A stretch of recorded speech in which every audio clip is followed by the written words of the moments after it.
الفاتحة.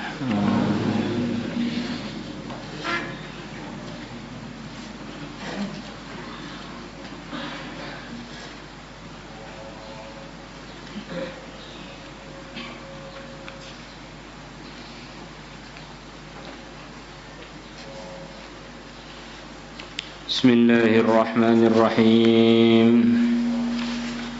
Kita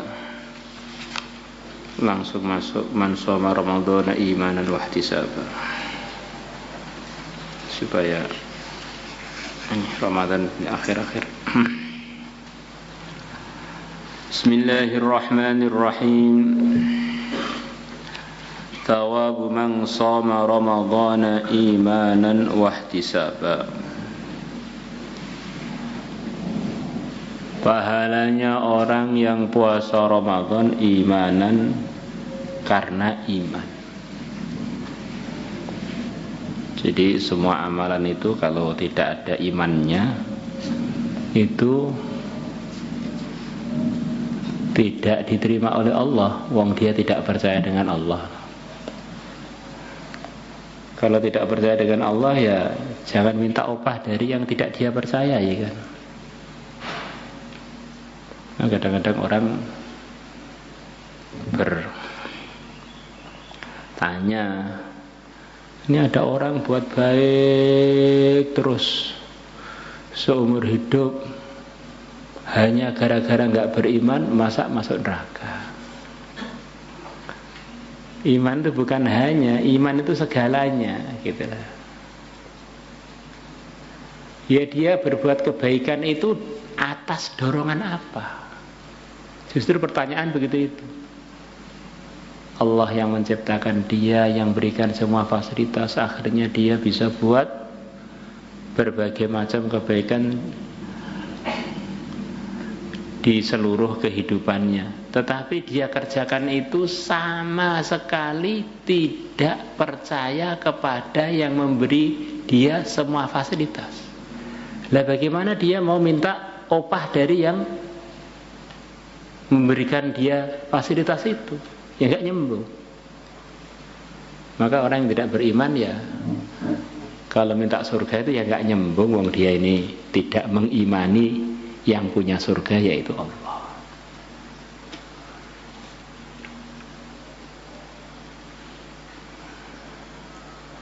Ada sebagian ulama memberikan ungkapan biar lebih mudah.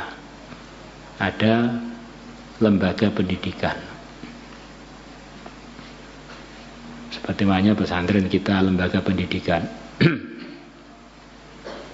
Maka orang yang masuk daftar.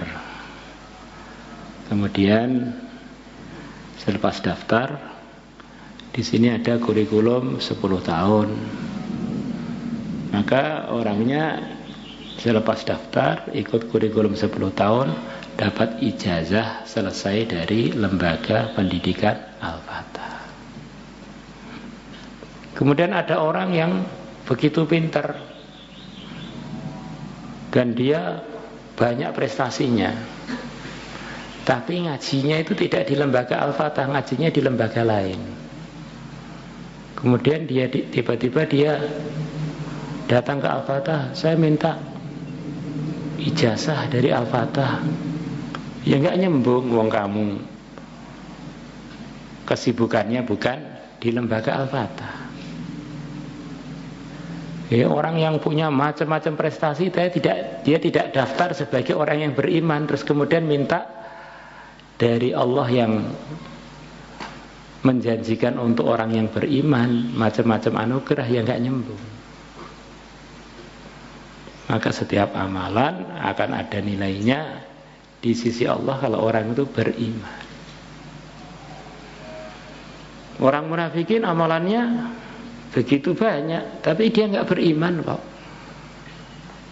Ya akhirnya nggak dapat yang dijanjikan untuk orang yang beriman. Wahtisaban, dan dia ngerjakannya karena cari pahala. Jadi ini di antara yang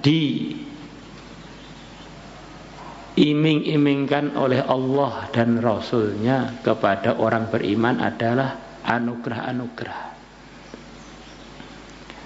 Yang mana anugerah-anugerah itu dari Allah akan diberikan kepada kita kalau kita buat amal ini, amal ini, amal ini.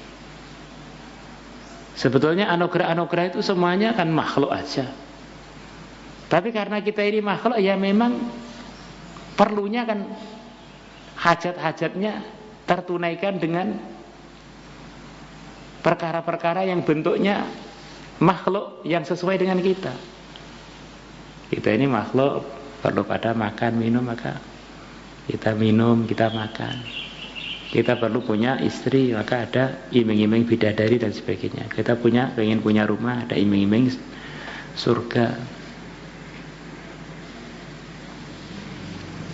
Maka di antara tuntutan iman adalah kita ini ya diiming-iming yang kita harus kepengin.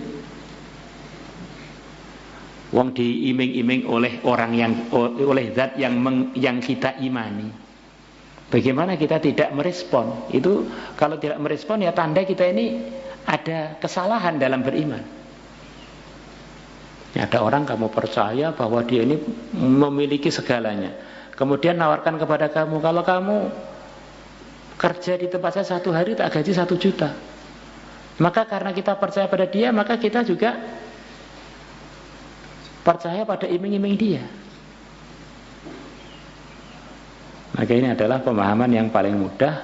Memang pahala itu kita diperintahkan supaya mengimani dan memingini. Karena itu yang ngiming-ngiming Tuhan kita dan imam kita yang diutus oleh Tuhan kita untuk ngiming-ngiming kita anugerah-anugerah itu. Nah itu bagaimana Pak bahasa-bahasanya orang yang mabuk asmara dengan Allah, mabuk cinta. Mereka bilang, ya Allah, kalau aku ini menghamba kepada Engkau karena surgamu, masukkan saya ke neraka. Kalau karena takut pada nerakamu, masukkan saya ke neraka. Nah, itu gimana? Maka sebagian mengatakan, ya orang cinta itu kan omongannya orang cinta. Tidak semuanya harus kita dengar. Yang kita dengar itu firman Allah dan sabda Nabi itu loh. Kalau orang cinta itu seperti ceritanya Laila itu, kalau kita ngikuti mumet nanti kita.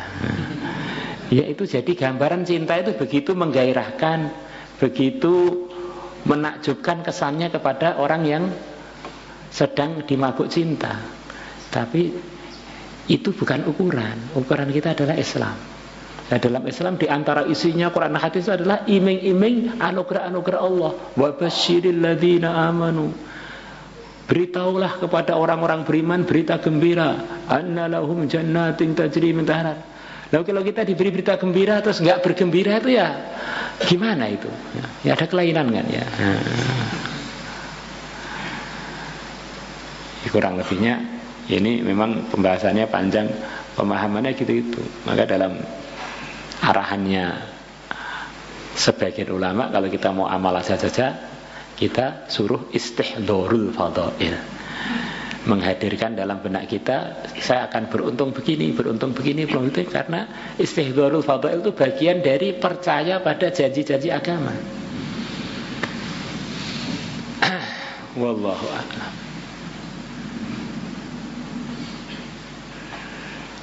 Sawabu man shoma ramadhana, pahalanya orang yang puasa Ramadan imanan, karena iman, wahtisaban, dan karena cari pahala. Kenapa kamu tahajud? Ya biar dapat pahala, biar dapat janjinya Allah. Qala Allah Ta'ala, Allah Ta'ala berfirman, ya ayyuhalladzina amanu, wahai orang-orang yang beriman, kutiba alaikumusiyam, telah difardukan, telah diwajibkan atas kalian asyamu, puasa. Kama kutiba alal ladzina min qablikum, sebagaimana telah difardukan atas orang-orang yang sebelum kalian, la'allakum tattaqun, supaya kalian bertakwa. Ini diantara faedahnya puasa yang dijanjikan dalam ayat ini adalah supaya kita ini jadi mudah mengamalkan agama. Itulah diantara tarbiyah atau pendidikan yang pokok dalam puasa adalah supaya kita bisa mengamalkan perintah dan menjauhi larangan. Maka kalau kita merenungi tertibnya puasa itu, diantaranya kita mulai azan subuh, mulai masuk fajar shadiq sampai tenggelamnya matahari, kita digoda dengan macam-macam godaan untuk membatalkan puasa kita. Makanan yang enak, minuman yang enak, rasa haus, rasa lapar. Tapi kita tahan semuanya, kita tidak berani melanggar karena pemilik kita yang memerintahkan kita puasa belum mengizinkan. Begitu sudah diizinkan, yaitu dengan adzan maghrib, maka kita baru menyentuh makanan dan minuman. Maka begitulah kalau puasa itu kita bawa dalam kehidupan kita, sikap waktu kita puasa itu, macam-macam godaan di hadapan kita bisa kita pandang, bisa kita raba, bisa kita sentuh. Karena itu semuanya tidak diizinkan oleh yang punya, ya kita nggak berani memandang, nggak berani menyentuh, nggak berani menggunakan karena yang punya tidak mengizinkan. Kalau sudah diizinkan, qabiltu nikahaha, ya itu 4 pun boleh bagi yang mampu. Wa an Abi Hurairah radhiyallahu anhu 'anil Nabi sallallahu alaihi wasallam, man shoma ramadhana, barang siapa yang puasa Ramadan imanan, karena beriman, wahtisaban, dan berharap pahala, ghufira lahu ma taqaddama min dzambihi, maka akan diampuni untuknya yang telah lalu dari dosa-dosa dia. Ini janji yang begitu besar bagi orang beriman. Orang beriman itu paham tidak ada masalah yang terbesar melebihi kalau kita ini bermasalah dengan Allah. Kalau kita ini bermasalah dengan Allah, mau di mana aja kan kita nggak bisa lari. Lah, masalah dengan Allah itu namanya dosa itu. Dosa itu apa toh? Masalah dengan Allah. Maka di antara tandanya orang itu imannya benar, maka dalam benak dia itu nggak ada istilah dosa kecil, itu nggak ada. Karena dia ini merasa ini semuanya masalahnya dengan Allah yang Maha Agung. Seperti kita begitu mengagungkan guru kita umpamanya. Maka karena pengagungan kita pada guru kita itu, perkara-perkara yang kecil-kecil, pelanggaran yang kecil pun kita nganggap itu besar kalau terjadi di hadapan guru kita.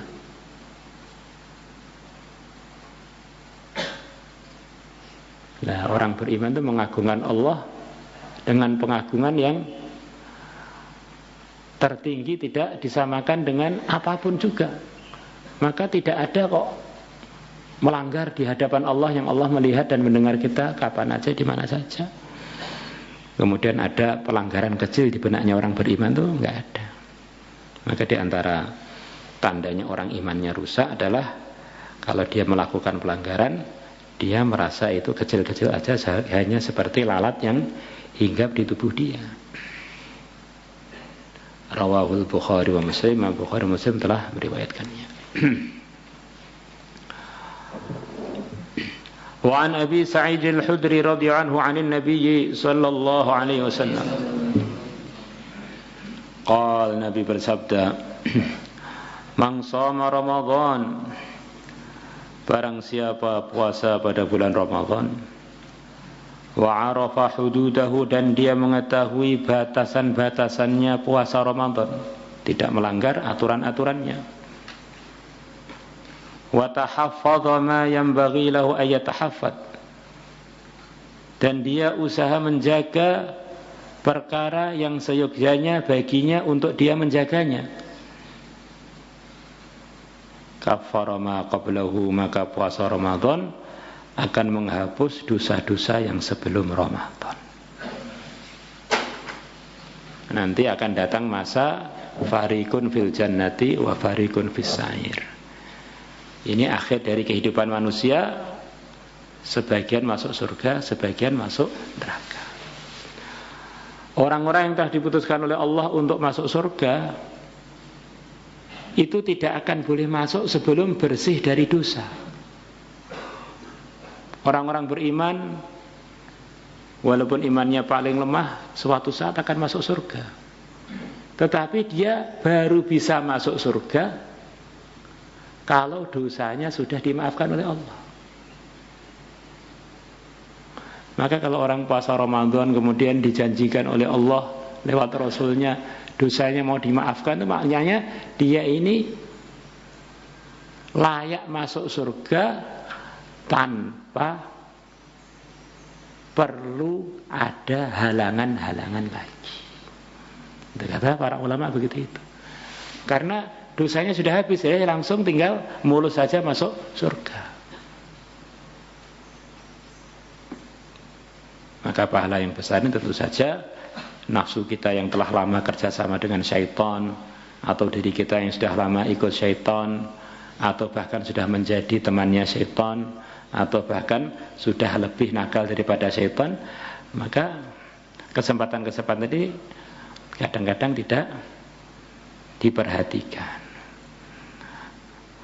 dirusak-rusak dengan macam-macam kelalaian atau pelanggaran. Akhirnya anugerah yang begitu besar berlalu tanpa kita mendapatkannya. Wa an Abi Hurairah radhiyallahu an Rasulillah sallallahu alaihi wasallam qala, Nabi bersabda, as-salawatul khamsu, salat 5 waktu, wal jumu'atu il jum'ati, dan salat Jumat sampai Jumatan berikutnya, wa ramadhanu ila ramadhan, dan puasa Ramadan sampai puasa Ramadan berikutnya, mukaffiratun, semuanya tadi akan menghapus ma bainahunna, dosa-dosa yang antara amalan-amalan tersebut. Salat 5 waktu menghapus antar salat. Jumatan sampai Jumatan berikutnya menghapus 1 pekan. Ramadan sampai Ramadan berikutnya menghapus 1 tahun. Idza junibal kabairu, selama dosa-dosa besar dijauhi. Kalau dosa besar dijauhi. Jadi sudah janji agama, janji dari Allah dalam sebagian firman-Nya, in tajtanibu kabaira ma tunhauna anhu nukaffir ankum sayyi'atikum wa nudkhilkum mudkhalan karima. Kalau kita ini menjauhi dosa besar, maka dosa-dosa kecil itu akan termaafkan dengan aturan Islam yang kita jalani hari-hari itu. Salat 5 waktunya, kemudian Jumatannya, kemudian puasa Ramadannya. Jadi kita masuk surga itu jadi mulus. Nah sekarang ada pertanyaan, dosa-dosa besar itu yang bagaimana, Pak? Yang dimufakati dosa besar ya dosa-dosa yang ada hukumannya yang telah ditentukan dalam agama, yang dimufakati ulama.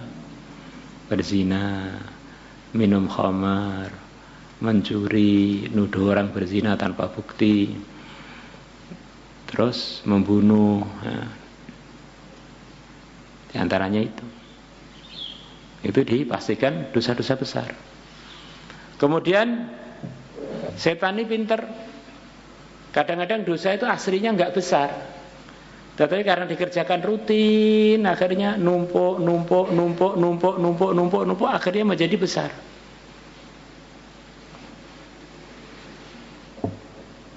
Ya banyak orang yang perasaannya dosanya masih kecil, tapi ternyata sudah istiqomah sekian lama, sudah gedenya melebihi dosa-dosa gede. Akhirnya dia tidak mendapatkan janji-janji yang telah disebutkan sebagian tadi. Janji bahwa aturan-aturan agama itu selama kita menjadi dosa besar, kita akan dimaafkan oleh Allah dosa-dosa kecil kita. Seperti umpamanya menggunjing itu kan bicara apa adanya. Tetapi itu aibnya teman kita. Kalau bukan apa adanya itu kan bukan mengunjing, memfitnah. Dzikruka akhaka ma yakrahuhu. Definisi menggunjing adalah kamu nyebut perkara yang tidak disukai oleh teman kamu, dan perkara itu memang ada di teman kamu itu. Tapi ada dalam satu riwayat hadis bahwa menggunjing itu dosanya lebih besar dari zina. Gimana Pak? Masa menggunjing dosa? Oh, memahami hadis, memang hadis ini lemah. Tapi hadis ini walaupun lemah, ada dugaan dinisbatkan pada Nabi, maka kita harus cari apa rahasianya. Maka kata Imam Ahmad, saya lebih senang menggunakan hadis dhaif melebihi murni pemikiran saya. Karena hadis itu walaupun dhaif, ada dugaan itu adalah dari Rasulullah sallallahu alaihi wasallam. Maka kata para ulama begini. Pandangan pertama begini. Gunjing memang aslinya dosa kecil. Tetapi gunjing itu diungkapkan dalam Al-Quran seperti makan daging. Ayuhibbu ahadukum ayyakula lahma akhihi maita. Jadi seperti makan daging teman kita yang sedang mati. Teman kita punya saudara kita sudah mati, terus kita makan. Kenapa kok sudah mati diungkapkan sudah mati? Ya karena dia tidak bisa membela dirinya kan. Sedang kita omongkan, sedangkan dia nggak hadir, dia nggak bisa membela dirinya. Sebagaimana orang yang telah mati, kita gigiti nggak bisa membela diri kan. Nah. Jadi kita ini kalau ghibah ini sebetulnya kejam. Kita bicarakan buruknya saudara kita, memang keburukan itu ada. Sedangkan dia nggak bisa memberikan argumen, saya berbuat begitu itu ada alasannya loh, nggak bisa kan. Nah. Dan itu di dalam hadis sahabat diceritakan ada seorang sahabiah yang oleh Nabi di hadapan para sahabat ditanya, apakah kamu puasa? Ya saya puasa. Oh, kamu sudah berbuka? Saya belum berbuka. Sudah berbuka. Itu kamu telah makan daging manusia.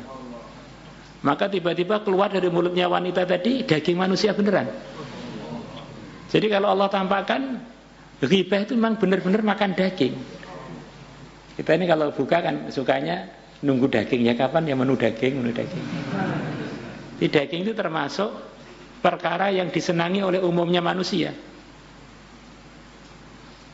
Jadi ghibah itu nikmat. Kenapa? Karena memang hakikatnya itu sedang makan daging. Akhirnya makan daging sekali tidak kolesterolen ya.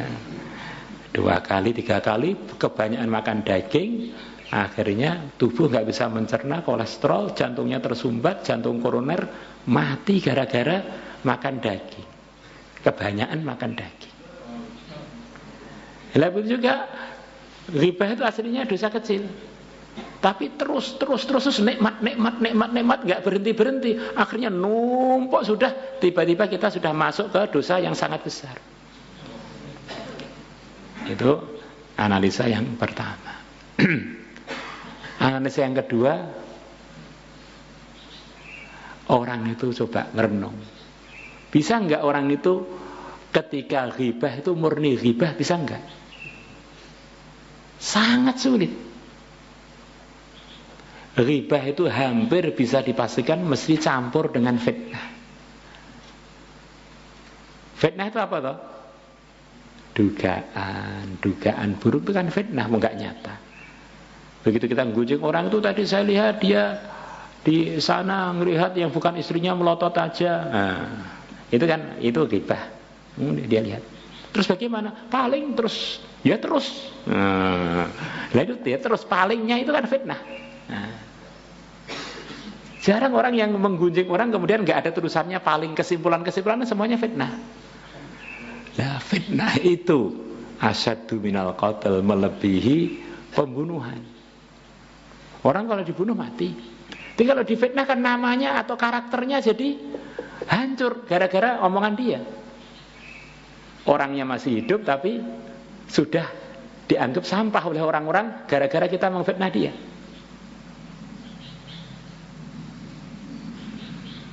Maka hadis al-ghibatu asyaddu minaz zina itu kata para ulama sangat benar dengan perenungan tadi.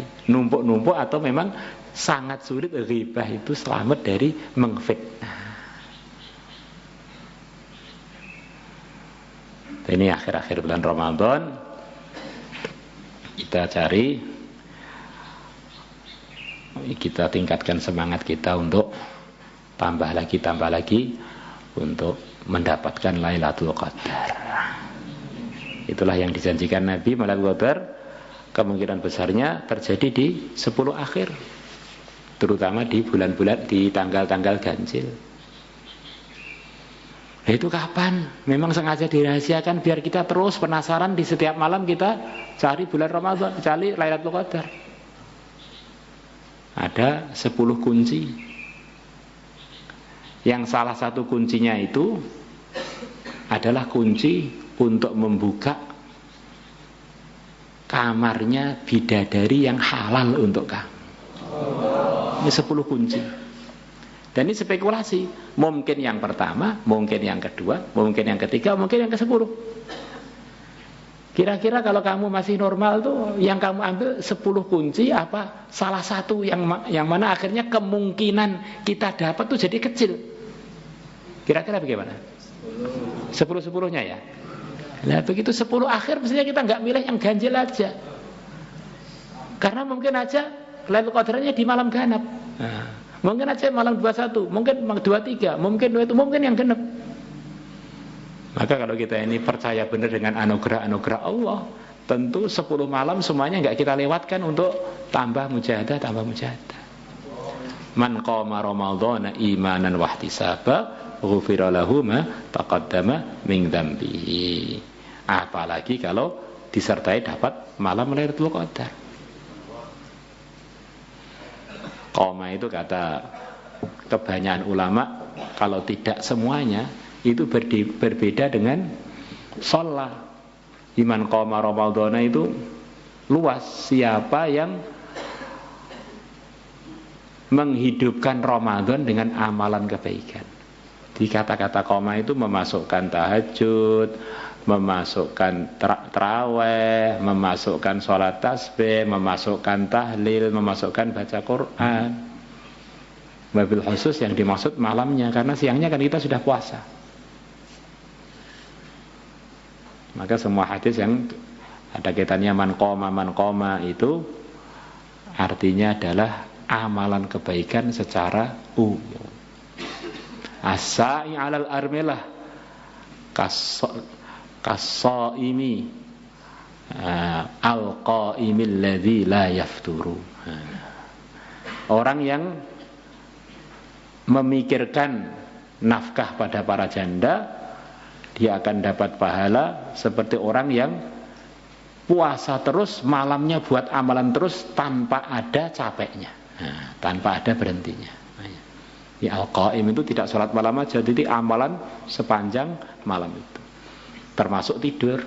Kalau pakai adab sunnah juga bagian dari amalan malam. Ya. Kemudian sudah lewat berapa man qoma, maka kita kalau taklim baca man qoma itu artinya menghidupkan semua amalan, diantaranya sholat, diantaranya baca Quran, diantaranya amalan-amalan yang lain. Maulaya salli wa sallim daiman abada ala habibika khairil khalqi kullihim huwal habibul ladzi turja syafa'atuhu li kulli awlim minal awali muqtahimi ya rabbi bil mustafa balligh maqasid مقصدنا اغفر لنا ما مضى يا واسع الكرم يا أرحم الراحمين يا أرحم الراحمين يا أرحم الراحمين فرج على المسلمين يا عالم السر منا لا تهدي سر عنا وعافنا واعف عنا وكلنا حيث كنا نرد بك الأعداء من كل وجهة وبالاسم نرميهم من البعد بالشتى فأنت رجائي يا إلهي وسيدي ففرق جيوش العداوة مثمرا وثم وأبكم ثم أمي عدونا وأهرسهم يا ذا الجلال بأوسما لي خمسة ترضيها والوباء الهارمة المصطفى والمرتضى وابنهما اللهم صل على سيدنا محمد وعلى آل سيدنا محمد كما صليت على سيدنا إبراهيم وعلى آل سيدنا إبراهيم في العالمين إنك حميد مجيد اللهم اهدنا واهد بنا جعلنا سببا لمن اهتدى اللهم ردنا ورد المسلمين إلى دينك ردا جميلا اللهم اغفر لنا اللهم سددنا اللهم بارك لنا في الأمور والأحوال والشؤون كلها اللهم بارك لنا في رمضان اللهم بارك لنا في رمضان وفقنا لإحياء ليلة القدر اجعل لنا منها حظا وافرا اللهم إنا نسألك في رمضاننا هذا لنا ولسائر المسلمين أفضل ما أعطيت به عبادك الصالحين اللهم اجعل رمضاننا هذا مفتاحا لنا ولسائر المسلمين لكل خير ونهاية لنا ولهم من كل شر